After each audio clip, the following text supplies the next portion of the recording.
discussing the creation of 45 new constituencies by the Electoral Commission. A couple of days ago, the Electoral Commission announced its decision to create these new constituencies. This came on the back of government's announcement of creating 42 new districts. But the question is that why the need to create these new constituencies? And the opposition is of the view that this is an indirect pressure on the Electoral Commission to the advantage of the ruling government, the process which they refer to as gerrymandering. Tonight on PM Express, we'll be asking these questions plus more, and we'll be finding out whether the decision by the Electoral Commission to review these constituencies has any cause for worry. My name is Stephen Enti, and with me tonight to do this discussion, to my extreme left, is Minority Leader Honorable Osechi Mensah-Bonsu, and then to my immediate left is Honorable Rashid Pelpo, who is Deputy Majority Leader. Gentlemen, you're welcome to PM Express. Thank you. Thank you very much. Now, let me start with you, Minority Leader. What exactly is the position of the minority on the Electoral Commission's decision to create 45 new constituencies? I guess you're not sure of the districts that have been created. As we sit here, I'm not too sure that the Deputy Majority Leader even can put his fingers on the number of districts that have been created. You refer to 42 districts that have been created. That is what we were told in the budget. It turned out not to be 42. The other day when we asked the minister responsible for local government, initially he said, well, the number is 43 and not 42. Later he said, oh, it's 44, not 42. So we are even not too sure of the number of districts that have been created. But that is an aside. You ask, what is our beef about the number of constituencies that the Electoral Commission intends to create? I don't think that it should be the beef of the minority or the MPP. It should be a matter of concern for Ghanaians. And all of us should think through whether or not what we are doing is the best for us as a country. First of all, it was the Electoral Commissioner himself who, in his engagement with the media, you used the word gerrymandering. Gerrymandering. And you said it is the opposition that is suspecting some gerrymandering. That word was not from us. It came from the Electoral Commissioner. He said that the president has created some districts, and that by that, necessarily, he must create constituencies to fit into those districts that may not have constituencies. But then he realizes that if he respond to that alone, that exercise may amount to gerrymandering. So those were the words of the Electoral Commissioner himself. And then he said because of that, what he intends to do is to create constituencies in all regions so that as much as possible, each region may have its own share. And he, according to him, that would be fairer than to responding merely to the creation of the districts. So those words. But you don't think that the EC is pursuing this objective fairly, do you? The point is, if the Electoral Commissioner tells Ghanaians that if I should respond to the creation of the districts by creating constituencies for those districts alone, then that exercise may amount to gerrymandering. The question then to ask is, what motive informed the creation of the districts in the first place? So those words are not ours. And I think that as a nation, we should engage our thinking on that. Beyond that, there are some other critical issues that should concern all of us as a nation.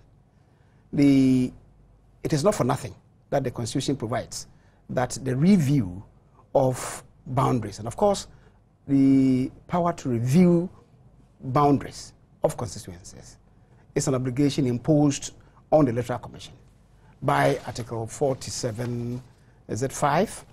That imposes that obligation on the Electoral Commission. Clause 5. Yes. So he has that imperative. But review, as I said, it's not for nothing that we link it to population census, the conduct of population census. Now, of course, there is other leg which says that it could be done 7 years or 10 years after the conduct of a national census. What it means is that the conduct of the census should give us an indication about population growth. Not merely population growth, but population drift as well, population densities and so on. And that should inform the review of the boundaries of the constituency. So if I understand you clearly, is that you feel that the Electoral Commission has not been transparent enough to tell Ghanaians the rationale behind the decision they're taking or they're planning to take? Is that the point? Because, you see, the Statistical Service came up with the census figures for various regions. As we speak today, nobody knows the population by district. They've told us that they will come later to inform us as a nation about that. So when we engaged the Electoral Commissioner, when he sounded to create the 45, we sought from him whether in the face of this fact that the Statistical Service has not supplied the nation with the district by district breakdown of the census, how come he's able to determine where to create constituencies? He told us that, well, he has the figures. But you are not doubtful of the constitutional mandate of the Electoral Commission? But the point is, should it be like some nocturnal transaction between the Electoral Commissioner and... Why, you describe us nocturnal. That's a bit because the figures, harsh to... Because the figures should be available to all of us as a nation. How come that you sitting here, you don't know, I sitting down here, I don't know, but the Electoral Commissioner, when we probe, tells us that, well, I have the figures. It shouldn't be that the figures should be passed on to the Commission alone. All of us have interest.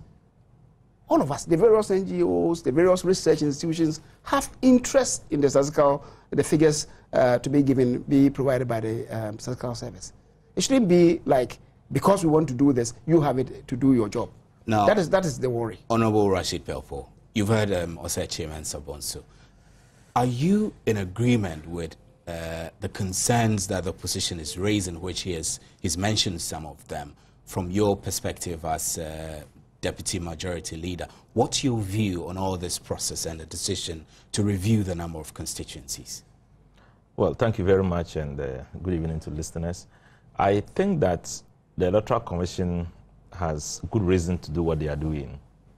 And we have come to a point in our good reason? I mean, yes. How do you arrive at the conclusion that they have a good reason? Because I do know that by the provisions of Article 47, Clause 5, it is not discretionary. So if you're saying a good reason, can you just tell us why you conclude that they have good reason? Reasoning is by some empirical evidence. And before you can take an action using reasoning, there must be a coherent trend of thoughts that will make you arrive at a certain conclusion. So they may have reasoned after they have received the census results and after the president has created new districts in accordance with, again, the same constitution. It's enough for them to reason that there's a need for them to create new districts in accordance with the trends. New constituencies. Yes, or new constituencies, in accordance with the new trends that we are all observing. So I believe very strongly that they have good reason to do what they are doing. And again, as you said, quoting Article 47.5, they have the preserve to do what they are doing, to create new, to redesign boundaries of constituencies, to add or subtract constituencies, and to conduct elections and perhaps register voters and conduct elections. They have some 4 stages that they go through. So because of this mandate allocated to them or given them by the Constitution, I think that is their place to do what they are doing. You see, one of the things that we are likely to create for the state and for our electoral process is when you try to influence the decisions of the Electoral Commission. So you think by the minority raising these concerns, they are indirectly influencing the Electoral Commission not to go ahead with the creation of these constituencies? At the moment, is that what the concerns should feed into their ability and legal right to do it and do it well. It should not stop them. You think these from concerns doing are not being raised legally? No, listen to what I'm saying. Okay. The concerns are legitimate. Concerns by all Ghanaians are legitimate. It's important that more and more we try to perfect our electoral system, and more we try to work with the Electoral Commission as key stakeholders, parties as key stakeholders to help them to straighten up the electoral system through practice, so we can rely on experience and tradition and make it better, apart from the legal framework that has been set. And I'm saying that if you want to bring out ideas about what is happening, it should help them to do what they are doing better. It should not stop them, because once they have taken a decision to do it, we can only help them to do it better. You can't stop them. So, because that is their place. The law has given them that mandate, and you can't take away that from them. So, would you agree with the opposition view that the EC is perhaps bending to political pressure from the NDC government? You see, from what I'm saying, you would have realized that I detest anything that is called pressure on them. The government should not pressurize them. The opposition should not pressurize them. They have a unique mandate allocated to them in the Constitution. That mandate is critical, and that mandate should be allowed to operate. And so I'm saying that what they are doing now should only be influenced as far as to help them to perfect the system. It should not be influenced to deviate from the core principle of their conducting elections for us, of their redesigning boundaries, and doing all the things that are going to ensure that we deliver a fair, true, fair, transparent elections. And also to strengthen the integrity of the system. And that is what the Electoral Commission is all about. So don't criticize them to death. Don't criticize them to the extent that the public loses confidence in them. And that's just what I'm saying. Is that what the minority is seeking to do? You're over-criticizing the EC for the public to be losing interest in them? Is that what you're seeking to do? I think it will be stretching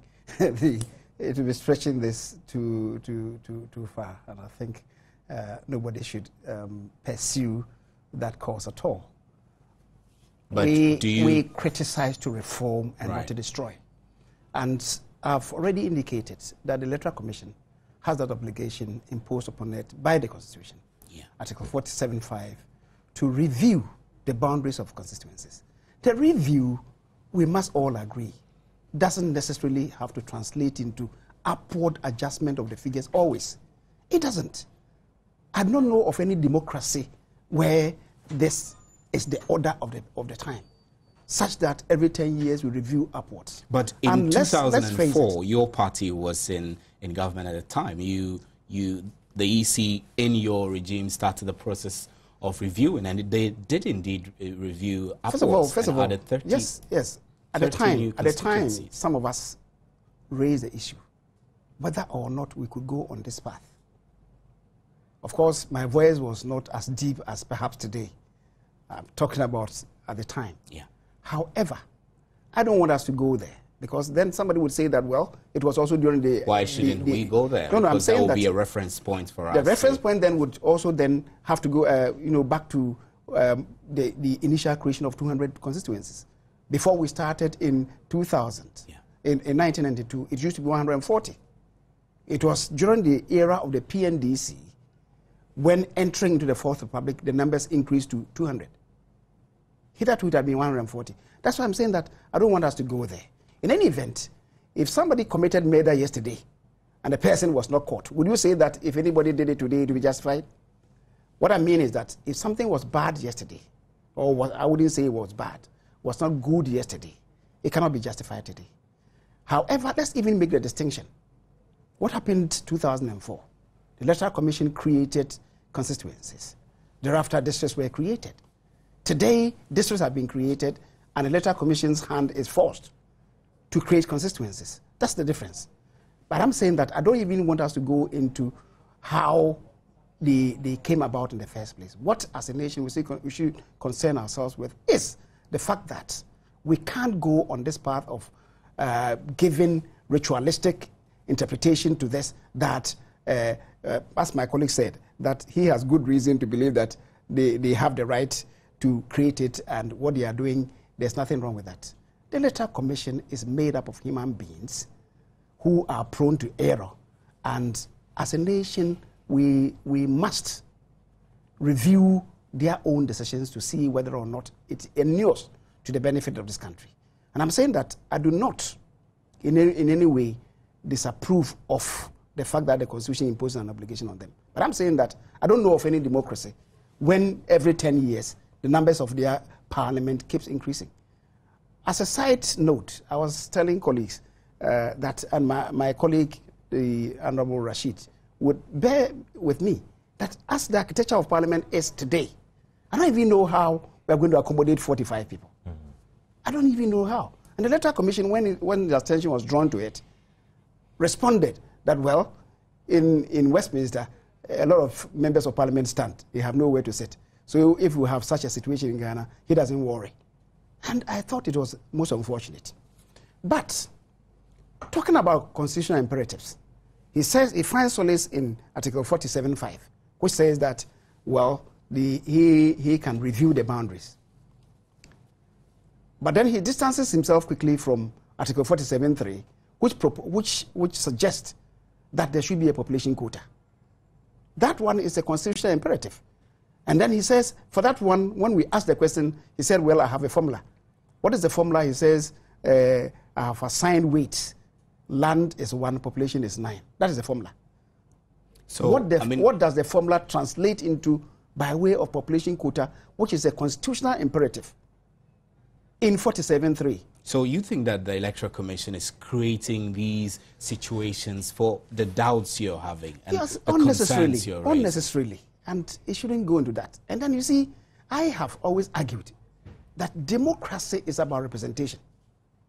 Representation is about people. And it's not about land. It's not about rivers. It's not about forest. The Constitution, yes, in Article 47.4, mentions some landmarks that they should provide guide to the Electoral Commission in demarcating constituency boundaries. It even talks about administrative districts and even traditional areas that in demarcating constituency boundaries, you should factor all these into consideration. But the ultimate consideration is population. That is why the Constitution talks about population quota. And I was discussing this with my colleague on air this morning. It's not for nothing that in the UK today, they are considering bringing down their numbers. In Canada, they are considering bringing down their numbers. About 6 months ago, the majority leader and I had the privilege to travel to Korea. Deliberately, I provoked this question. And they said, well, as a nation, we have agreed on a figure for our people. So over the past 30 years, we have not increased by 1. And we intend to maintain it. What in established democracies keeps altering is the population quota. It is not the number of constituencies, because we can't go on interminably on this line. And if we should look at population, today, as we speak, the current census provides that Ashanti region has the highest population, followed by Greater Accra. And then the next is the Northern region. So going by that, we should have a situation where Ashanti region will have the highest, followed by Greater Accra, and the next region necessarily must be the Northern region. But by their own arrangement, it is the Eastern region, even though the Northern region's population outnumbers that of Eastern region. And going by their own formula, the land size of the Northern region is far bigger than that of the Eastern region. So how come that the Eastern region has, without disrespect, with no disrespect to Eastern region? I'm saying that going by their own yardstick, they have found, one can fault them. And if you go by population, how come that Greater Accra, by their own reckoning, is going to have 34? Greater Accra with 4 million, over 4 million is going to have 34. Northern region with 2.4 is going to have 31. Just a difference of 3. And Eastern region is going to surpass Greater Accra, Northern region. So it means there's something basically wrong with their own arrangement. So we're discussing the creation of constituencies by the Electoral Commission. And before we went on a break, Honorable Chairman Sabonso, you mentioned that the ultimate consideration here should be population. Honorable Pelpo, Tell us what informed the decision of government to create these new districts. Well, it's the law of the land, which is the Constitution, which has spelled it out and said that between, at every point in time, after 10 years, taking into consideration population growth, either growth or contraction or expansion or shifting of population or whatever the case is, we create new districts. And so government is responding to the dictates of the Constitution, which is written by Ghanaians themselves. And so it's not as if it was something taken arbitrary, it's in accordance with the laws of the land. Also, I think that definitely the population of this country 10 years ago is different from the population today. And the heart of it all is about representation. People have to be represented, in whatever form they find themselves. But that's the issue. The minority and the recent court decision against the Electoral Commission is seeking to say that there is not fair representation in the creation of these constituencies. And yet you're mentioning that representation was one of the considerations for creating these new districts. Yeah, representation is critical in creating new districts and in creating new constituencies, because the ultimate of it all is, one, the share of resources, and political representation, too. And so if you want to share resources, we are talking about creation of new districts to allow for new growing societies to have a fair representation in the share of the national case through the allocation of districts to them. And after that happens, you know that no districts, no one district should have maybe two constituencies in them. By, again, I will come in here. I'm told we have Ben Epson, election watcher, on the line, joining us directly. We would be exploring the allegations, the suggestion that this could be a kind of gerrymandering in favor of the ruling government. Ben Epson, good evening, and thanks for joining us on PM Express. Well, thank you very much, and good evening to your viewers. Thank you very much. Now, you've heard suggestions that this could be an indirect pressure on the Electoral Commission in favor of the ruling government. Now, election is barely 5 months away. As an election watcher, standing from where you are standing, what do you see? Well, thank you very much. I think that Dr. Afarijan has put it on record that them increasing it by 45 years will not affect their timetable. I think we need to bear in mind that the EC, the formula they use, that is population and land size, has proven to be the best. If you are dealing with populations only, one straight scenario is going to be that there are more people in Weija and Ablekuma South in Greater Accra than in all the 10 constituencies in Upper West. So if you are dealing with population alone, then in effect, we are saying that Upper West should have 2 MPs, and then Ablekuma South and Weija should have 10 MPs.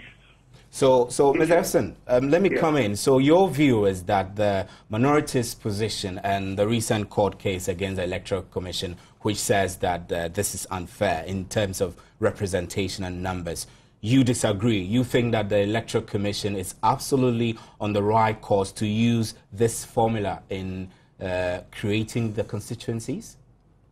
That is right. Otherwise, for example, Sheriff Nidodo, who placed second to Shelai Kobotwe, had 51,000 votes. And there are people in Parliament now who are in Parliament with less than 5,000 votes by their names. Now, I think that if you look at 47.5 again, the word there is review. But for example, the Electoral Commission, I'm sure, has over the time explained that whilst review does not imply increase, it is going to be a bit ridiculous to ask, like the Upper West region, that look, because of population shift in Greater Accra and Ashanti, reduce your members of parliament from 10 to 5 so that we give the 5 to Greater Accra and Ashanti, for example. I also agree that, yes, we cannot have an increase in members of parliament in perpetuity. Then, as all stakeholders, we sit down and agree that, okay, to take account of maybe population changes, we'll say, look, every 10 years we increase by 5. So the Electoral Commission can then do their increases, share the 5 among the others. There have also been questions, Mr. Efson, that why is it that we always have to increase the number of constituencies and not go by the United Kingdom's example by reducing the constituencies, for example? What's your take on that? That's what I'm saying, that my take is that the constitution for which we all have sworn to defend says that 47.5 says you must review. I agree that review does not imply increase, but logically it's going to be ridiculous to ask a region to reduce their number of MPs so that we can give it to other regions who have increased phenomenally. If you look at the current increases to the projected 45, Ashanti region has the biggest population in terms of census. They have 8. Greater Accra has 7, even though in terms of voters, Greater Accra has more votes. So I agree with you that yes, we can, like in 2004, it was increased by 30. In 2012, it's been increased by 45. Maybe 10 years on to be increased by 80. I think that if we all agree that we cannot have maybe an average of 25, 30 every 4-8 years, then our parliament who represent us could pass an airline or could amend the constitution. That if we are talking about review, there must be, say, okay, every 10 years, the EC should increase by 5 depending on population and limit it at 5. Right, so before I let you go, tell me, in the event that the Electoral Commission goes ahead to create these new constituencies, what is that going to mean for the elections 2012? Because this is a major concern, right? Yes, I think that, I mean, in 2004, if you look at the 30 of which were added on, it was almost split 15-15. Now, if you look at the 45 seats that the EC intends to, the 20 of them are as a result of the formula that they use, and 25 are a result of the creation of 45 new districts. Now, the 45 new districts, some have been created in Volta region, which happens to be the stronghold of the NDC, and some have been created in Ashanti. So it is when the full list of names come in that we'll have an idea, but I have a feeling it will almost be split, because the fact that a constituency has been, a district has been created does not presuppose automatically that there will be a new constitution, that there will be a new constituency.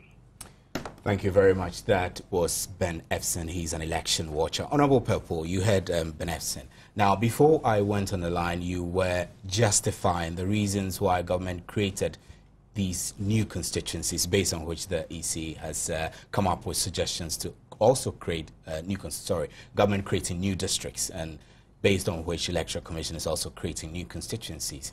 So you were in agreement.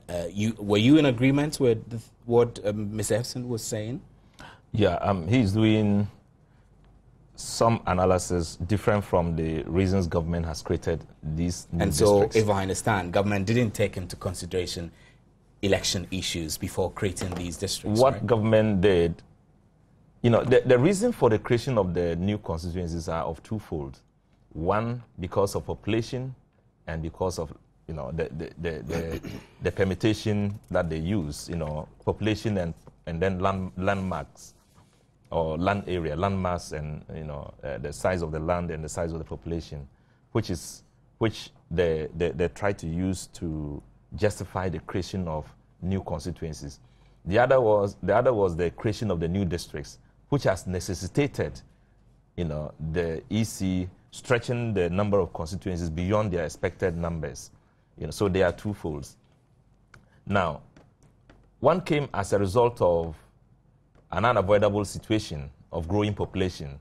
The other came as a result of government policy or government action, all of which have a foundation in the constituency. The Constitution, because the Constitution has mandated the president to create new districts as and when the need arises. The same Constitution has mandated the EC to create new constituencies, within the space of 10 years. So and I was saying that the fundamental reason we constantly have to create constituencies in accordance with the dictates of the Constitution are two. One, population. Two, representation. And by representation, we mean that every person, person by definition of a person, not just a single person, but every people having the same, living in an area, seeking to develop themselves, aspiring to transform their lives, need to be represented. They need to have a representation that coincides with their expectations. So you will find that in the Upper West region, even though we have a voter population of 350,000, you still have about 10 members of parliament there, because you are talking about a person, somebody who needs to be represented despite who he is, And again, we are talking also about population, and that's why I think that Wager, with a voter population of close to 200,000, will have to have a split in the constituency, because as the population grows, as new people come to settle in the place, there's a need for them not to be dependent on one person who will be speaking to them in parliament. Their varied ideas and expectations are also increasing. And so there's a need for government to take into consideration all these things and eventually create new constituencies. So I think that what government has done is founded on legality. The legal frame is also founded on practical experience of how the population is growing in terms of numbers of people drifting to one area or the other, and new people being given birth to, and who need to be part and parcel of the decision-making process. Our constitution and our democracy are critical to us. And democracy foretells a situation where people and their ideas, can be represented by somebody. So I think that what is happening now is not out of place at all. And I think government, we should help government to perfect the system. But again, we need to begin to question ourselves too. Whether we should allow this process to go on. How can we have a parliament that grows like a tree every time a new branch is growing? Yeah, talking about parliament which is growing, yes, and shifting away from the dynamics of the population. Honorable Seche, no, it's not shifting away from the dynamics of it's rather shifting in accordance with the dynamics of the population. And I'm saying that it's necessary to begin to question how it is that our parliament should continue growing and on end. There should be a point in time when we say that, look, our parliament should have a certain amount of number. People. And it's exactly the point Ben Efson was making, that perhaps it's time to introduce a legislative instrument which will put a cap on the numbers. Honorable Seche Mensah-Bonsu, so there have been concerns from the minority side of the cost implications of new constituencies to Parliament, for example, increase in number of seats, etc. Do you think such concerns are fair on a country like Ghana? Well, before coming there, I think let me respond to the issues that Ben raised. Yes. Ben is justifying what is happening today. At the same time, in another breath, he's saying that, well, it would be unreasonable to increase in perpetuity. What he doesn't agree is that now it shouldn't be discussed because now it's okay. I find it very, very contradictory. He didn't say that expressly. Yes. He said, and I quoted it, that it is unreasonable, it would be unreasonable to increase in perpetuity. But he justifies what is happening now, that for now, yes, what the Electoral Commission has done is all right. I think that's fair to say that. So I'm saying that, why not put the two on the cards and justify the two together? rather than making a distinction. Because you see, if it is bad, it's going to be bad tomorrow. If it's done today, it may not be good. So the thing is, can we increase in perpetuity? We cannot. And let's look at it this way. Nigeria, their population is about 6 times that of Ghana's population, right? Yes.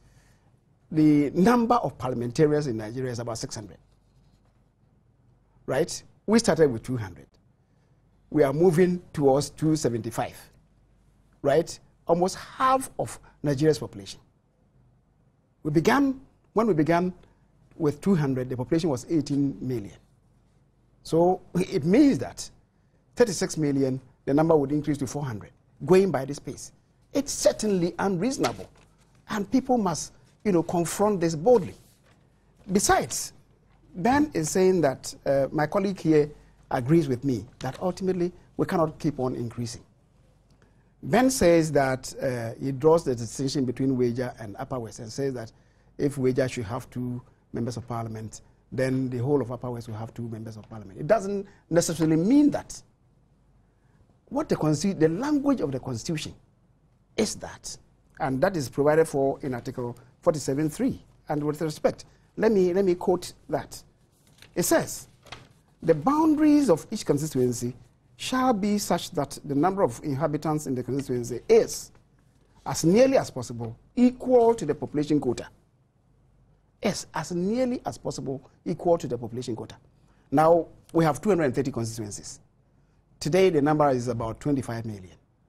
If you divide it by 230, 25 million by 230, you're going to get something in the region of about 110,000. When the Constitution is very careful not to apply a strict figure of a population quota. That's why it says that as nearly as possible. So everywhere else in the world where democracy is entrenched, they give themselves some band. When the population quota, for instance, maybe translates to about 110,000 for Ghana, we could then agree, per the Electoral Commission's own, formula, that okay, it cannot be 110 flat for each constituency. That is unattainable.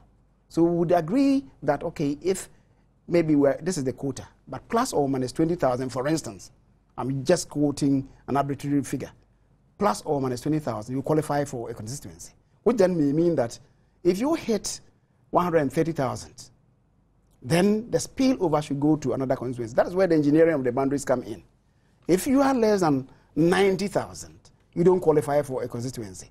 Then the engineering comes in. That is how it happens everywhere. Ben says that it would be ridiculous to maybe collapse some boundaries. I find that very intriguing. That's what happens everywhere. Everywhere where democracy is entrenched, that's what happens. For instance, today, we all know that population is drifting towards the western region, Sekondi Takoradi. If by God's grace we discover other fields, I'll tell you that in the next 10 years, the population of Sekondi Takoradi may be increased more than 2 times. Right. And Kumasi would have lost seats. And if it happens that way, it shouldn't worry anybody if the 10 seats of Kumasi are collapsed to maybe constitute 8 seats, whereas Sekondi Takoradi, which now has 4, perhaps may have 6 or 5. That is what happens everywhere. Today, in Edmonton, I was there in Canada about 5 months ago, and Edmonton, the province where Edmonton is, they are collapsing constituencies and drifting to where what do they call it? The black sands, the new discovery of oil. They refer to them as the black sands. The population is drifting there massively. So they are increasing the size of the constituency, the numbers of the constituencies there by 2 more, and collapsing where other places where population is drifting away from. That is the principle of alteration of boundaries. Before we wrap up, Honorable Sir Chairman Sabonso, I need to establish legality behind the taking into effect of any new constituencies that are created by the Electoral Commission. What does the law say that if the Electoral Commission goes ahead, despite these concerns that you have raised and other people have raised, to create the new constituencies, when is it expected to take effect? What does the Constitution say? To be honest, I don't want to go into those legalities. I have my own understanding of what the Constitution provides. That is in Article 47(6). Some people disagree because, of course, they say that, well, it has happened earlier and this is what was done. I don't want personally to go on that path. It will be left to maybe whoever decides to take that matter up to pursue it. I think that, as a matter of fact, the language of the Constitution is clear in 47(6). So tell me quickly, do you think the EC should go ahead to create these new constituencies? Well, if he wants to create, he could create, but the 47(6) talks about when it should take effect. That's another matter. But I think I must quickly also add that my colleague talked about the constitutional imperative. The EC is acting within the confines of the Constitution. That is, he's acting within the remit of legalities. But let's face it, the EC in acting on his own actions should be based on not only legality, but rationality as well. Is it rational, what you are doing? It may be legal, but is it rational? That should be something for the EC. And then the districts the question that you posed to my colleague, when we met him, he was blunt. He said, look, some of these districts that are being created are not viable. They can't even stand on their feet. So why continue to create new districts when you know that they may not be viable? That's food for thought for all of us. The concept of decentralization, creating districts, is to, reinforce decentralization, bring government to the doorsteps of people. But to what extent? How far downstream can we go? Well, we have a few of our messages from Facebook. Prince Albert Ronnie says that creating new constituencies in 6 months to election is not necessary. And Dixon Desire from Laura says President Mills and his NDC is doing all they can to win the December elections by registering prisoners to vote, etc. And then Mashoud Yakubu says the MPP should give us a break. When they are in charge, everything is fine. But when they are in opposition, they see everything wrong. I support the Electoral Commission. Now, Honorable Pelpo, your final words. I also support the Electoral Commission. It's a very important... He didn't say he supports it. He was reading the text. He said, yeah, this is a message that's what I'm saying. It's a very important political, Mm-hmm. constitutional responsibility they are performing. Everybody needs to be represented, and what they are doing is in accordance with the development process that we are experiencing in terms of population, in terms of our development needs, share of resources, and et cetera. But let me go to the question. He cited Nigeria as a clear example of 600. And Nigeria is a federal state. In each of their states, they have a parliament in each of the states. Representation is not a problem at all. We are talking about the federal government, which is collapsing all Nigeria into that small place. Okay. And they have a Senate. So representation is not a problem in Nigeria. But again, in the UK as well. In the UK, there has never been a time when they have reduced parliament. There's a thought of it now. Well, I'm sure the debate will continue. Honorable Pelpo and Honorable Secretary Mensabon. So I'm very grateful for your time. Can I have 15 seconds? Sorry, I cut him off. Yes, so just 15 seconds. Yeah, just okay. in a serious matter. Because you see, when Ben said that, he said the mixture of population and land considerations is best for us.